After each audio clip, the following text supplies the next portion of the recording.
Welcome to another episode of the Meter Cute interviews here on Meter and Mayhem.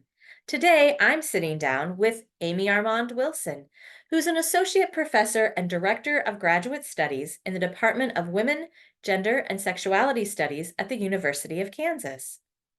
A specialist in reproductive themes in modernism, her essays have appeared in Modernism Modernity, Modern Fiction Studies, and the Space Between Journal, as well as other venues.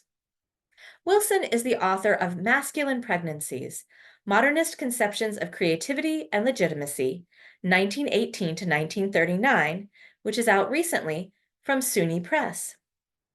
She's also the author of Conceived in Modernism, The Aesthetics and Politics of Birth Control, which is from Bloomsbury in 2016. So, sit back, relax, and get ready to fall in love. Hi, I'm Aimee Wilson, and I'm going to be reading from my new book, Masculine Pregnancies, Modernist Conceptions of Creativity and Legitimacy, 1918 to 1939. This is a work of nonfiction. It's a work of literary criticism. I specialize in modernist literature, mostly working on female and queer identifying authors.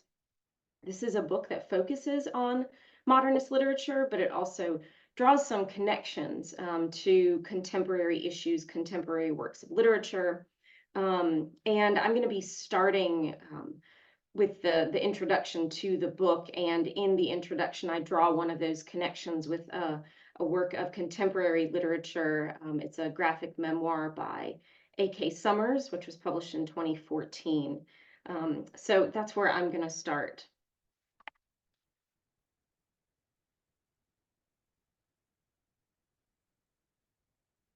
Quote, New York is not renowned for its gallantry where pregnant women are concerned, writes A.K. Summers in the graphic memoir Pregnant Butch. So imagine how often you're offered a seat when most people take you for just another fat guy on the subway. It's strange, but pregnancy increased my ability to pass, end quote. What would have happened if Teak, the author's alter ego and titular Pregnant Butch, insisted on taking a seat because of her pregnancy?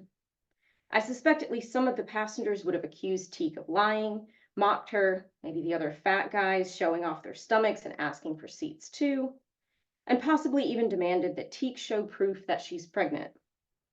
Since her large belly wouldn't suffice, I suspect proof would mean biological evidence of female embodiment. Show us your tits if you want a seat. When confronted with the presence of a masculine pregnant person, many people resist giving up their more familiar narratives of just another fat guy, as opposed to a masculine pregnant woman, and instead challenge the pregnant person's legitimacy. Are you really pregnant? Elsewhere in the memoir, Teak is forced to demonstrate her legitimacy as a pregnant person, as a parent, and as a person deserving common courtesy because her comportment isn't feminine. A character like Teak might seem to emblematize issues that arose in the 21st century. For many Americans, queer pregnancy ideologically began in 2008 with the appearance of Thomas Beatty, a man who was assigned female at birth, on the Oprah Winfrey Show to discuss his pregnancy. This perception of queer pregnancy as a recent or futuristic phenomenon has at least some grounding in fact, since the biotechnology that would allow trans women, cisgender men, and others born without ovaries and uteruses to gestate human offspring is only now on the horizon.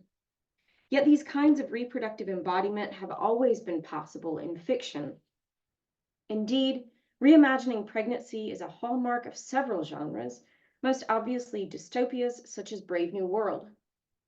Nevertheless, a recent spate of memoirs about non-binary embodiment and reproduction are often discussed in the popular press, as though queer pregnancy is a new literary subject without a history. Among other points, Masculine Pregnancies, this book, demonstrates that the masculine pregnant woman is not a new character type, but instead one with a literary history that stretches back more than a century. Queer people have always reproduced and had lives shaped by reproductive decisions. What is uncommon is the recognition of their presence in works of literature before the 21st century. This book explores the relationship between masculinity and pregnancy in Anglophone literature that was published in the years between the First and Second World Wars.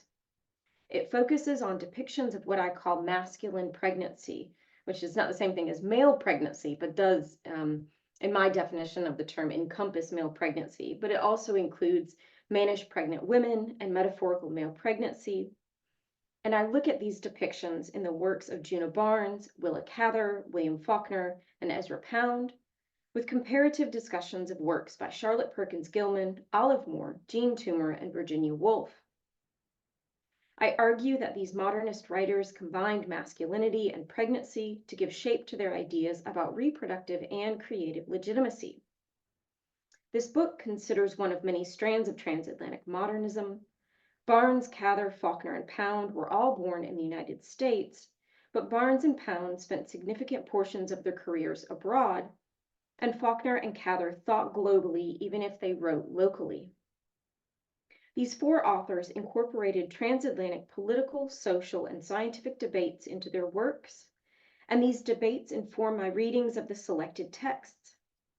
These readings highlight a fact that is still rarely acknowledged in literary criticism or elsewhere. Not all pregnant people are feminine people. I'm going to skip ahead a couple pages now. In the early years of the 20th century, non-normative genders and sexualities were often combined under the umbrella of the same concept, that of inversion. Jana Funke explains that the term sexual inversion, quote, conflates what we now describe as homosexual identity and trans or non-binary identity, end quote.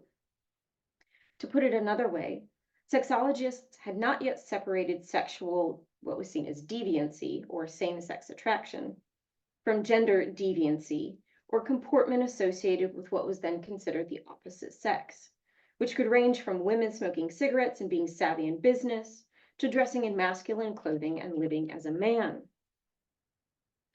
Although I do not read the characters in this book as trans in an identitarian sense, I readily acknowledge that it is possible to consider the forms of mannishness that I discuss here through a trans-critical framework.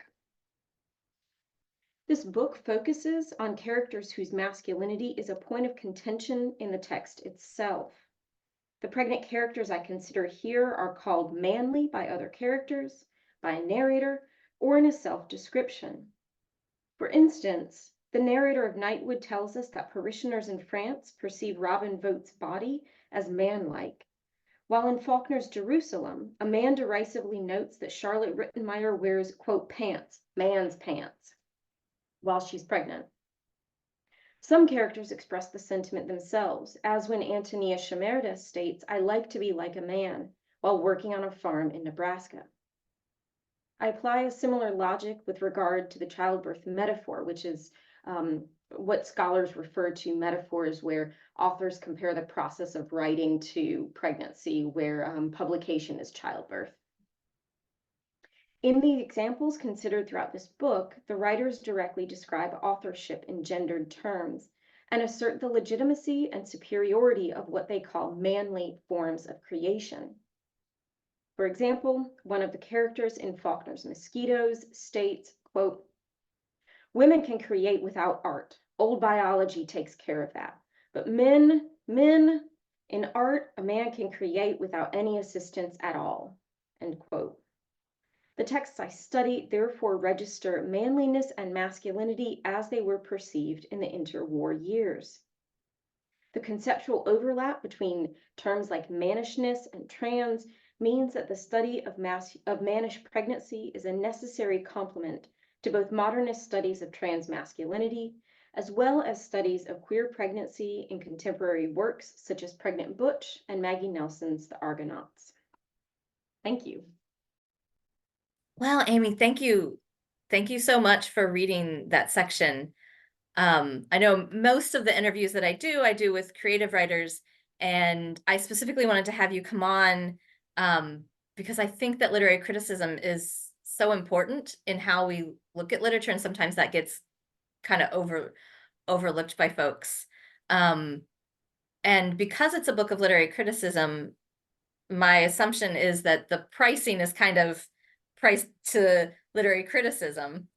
I have good news on that front. Ooh, yeah. Oh, yeah. So the book is published by SUNY Press, and SUNY is bringing out a paperback edition of the book 6 months after the publication date. So around, I think, June or July of 2024, the paperback will be available, and it should be priced at something like $37.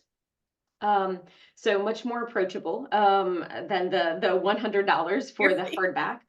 And in even more exciting news, through a partnership with JSTOR, that SUNY Press, as well as a lot of other small and medium-sized university presses, this book has been selected for inclusion in something of a pilot project. So after 3 years, the book is going to be fully available online, open access. So if you're able to wait until, what would that be, 2026, maybe 2027, yeah, then you'll be able to read the entire book online in an electronic version for free. Oh, that's great. That's even better. I was just thinking folks could request that their libraries get a copy, but Yes, also please knowing do. that the paperback and an open access copy are coming. Yeah, Um, that's um it's exciting. yeah. But I would also love it if you would request a copy. Ask your local library to request a copy. That would be wonderful. Yeah, because I feel like it's one of those books, just listening to you talk about the examples that you're going to use that you use in the book.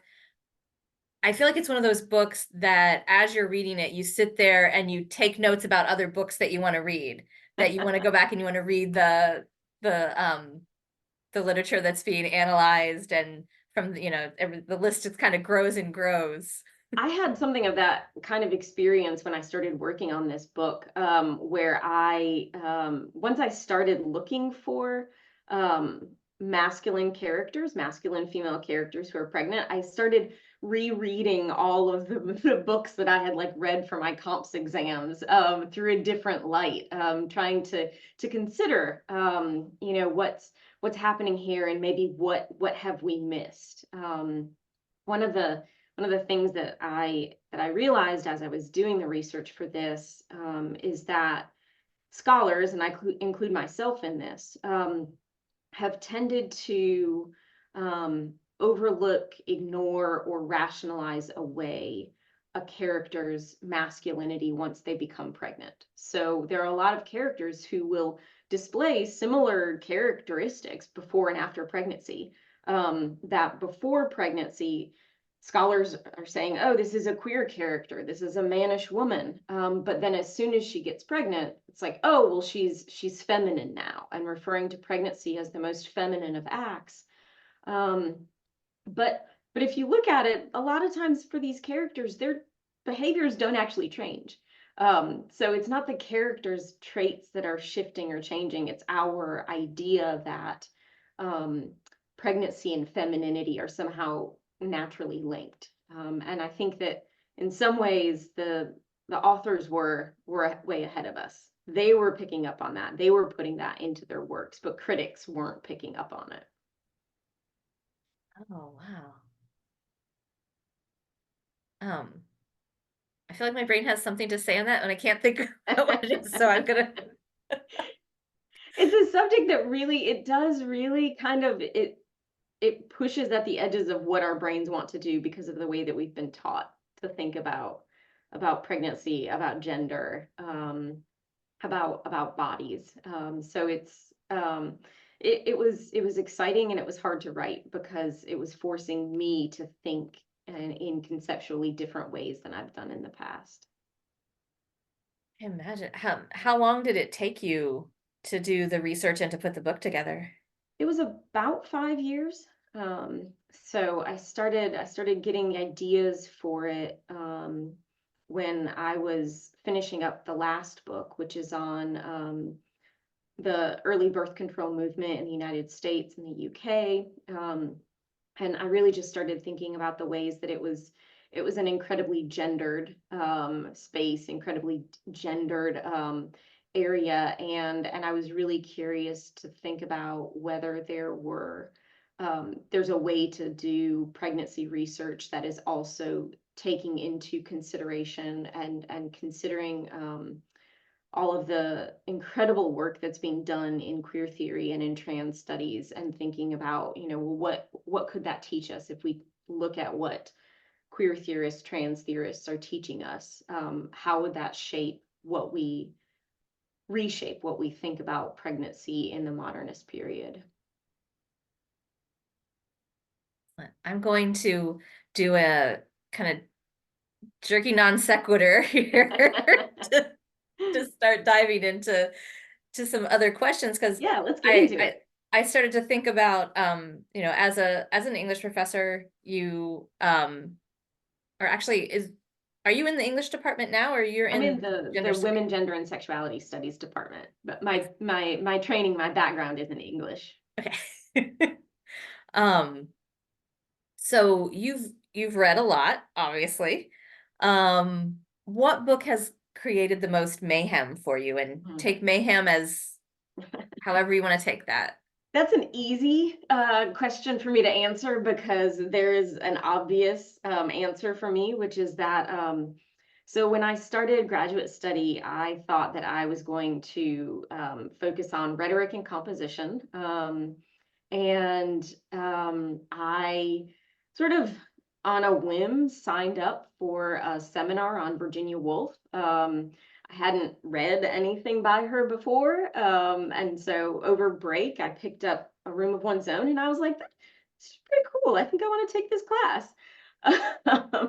And by the end of that semester, I had changed my focus to modernist literature. I had ended a relationship with someone I had been dating for a decade, and I decided I wanted to be a modernist professor.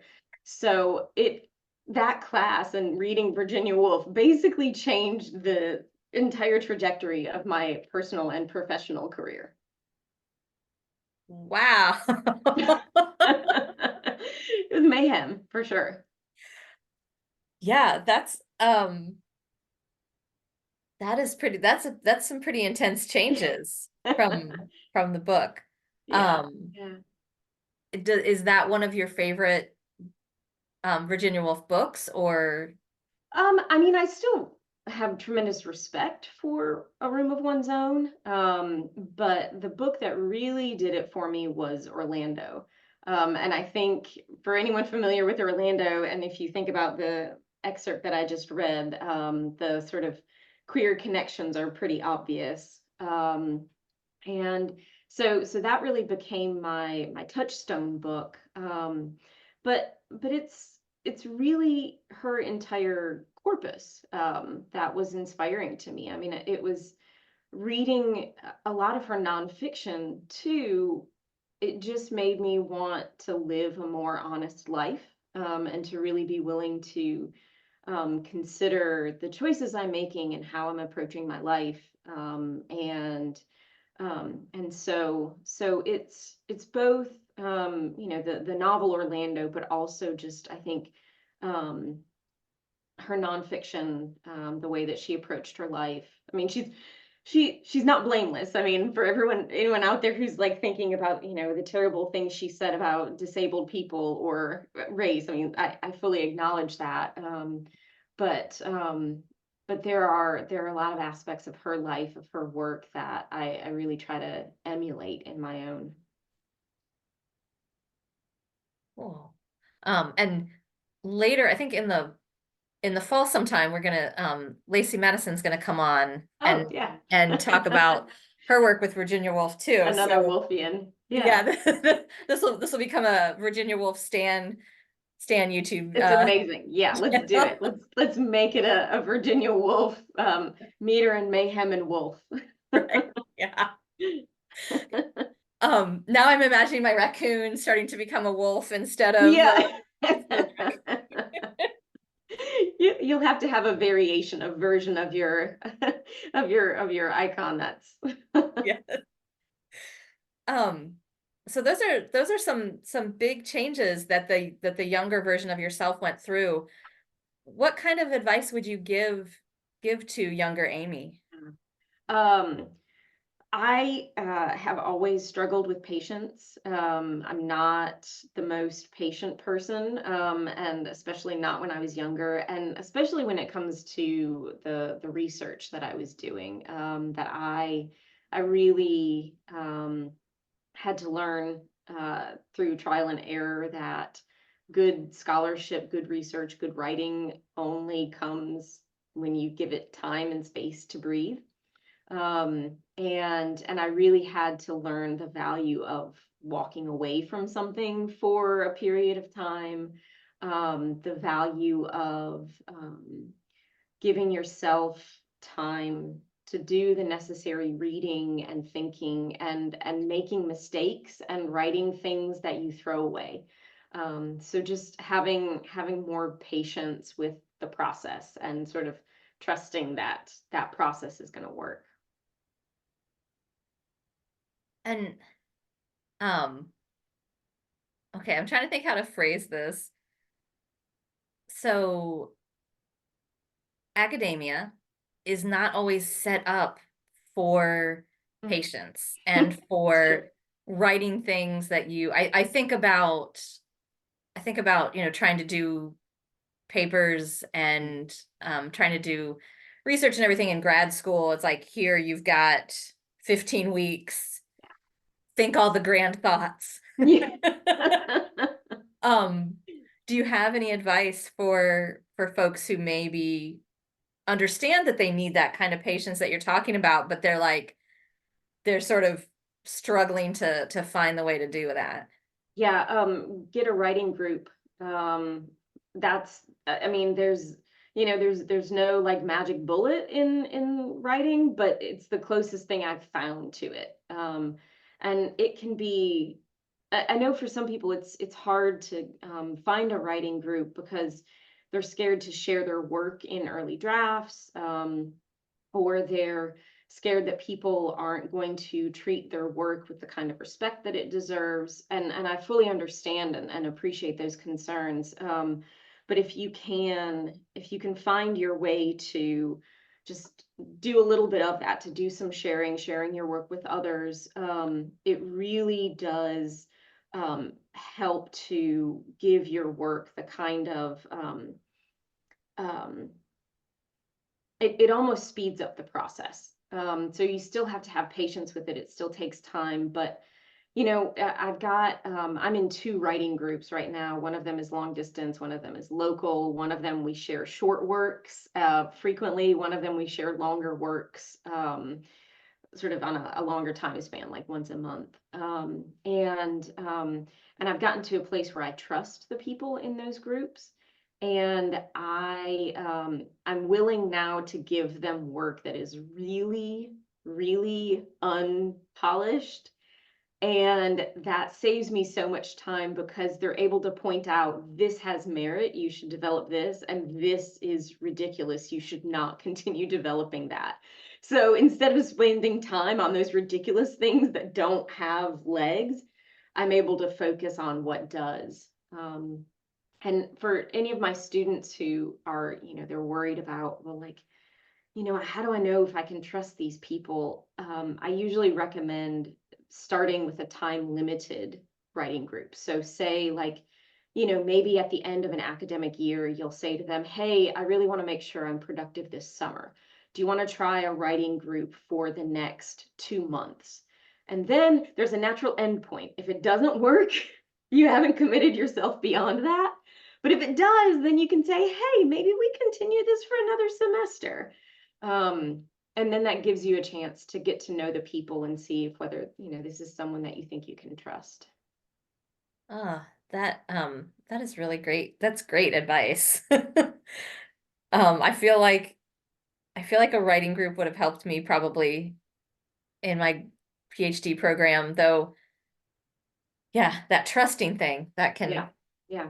that Well, I can think I think in creative writing programs, it is somewhat different because you get a lot of that in workshop. Whereas in the kind of classes I was taking, the traditional literature classes, we don't necessarily, it's not built into it in the way that it is for a creative writing class. But even still, yeah, I think it's, if you can find just one or two people, they don't have to work on the same subject that you work on. Just one or two people who you feel you can have some trust with, it will make a difference. Nice. What advice do you think that a younger version of Aimee would have for you now? So if I go way back, to like early Aimee days, I read for pleasure constantly. I mean, it was just any book I could get my hands on. And I find it hard to read for pleasure these days. And so I think younger Aimee would say, like, find a way to turn that critical brain off and just read a book that's just for fun. And it's not that I don't read, but I think it's when I do read a work, it's hard for me to not think of it as something that I might someday write an article about.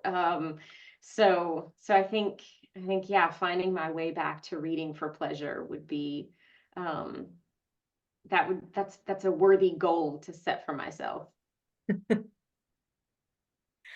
I Yeah, I remember those days. I I'm won't say trying to it think totally of, robs the joy, but there is a little, like, it's not quite as fun.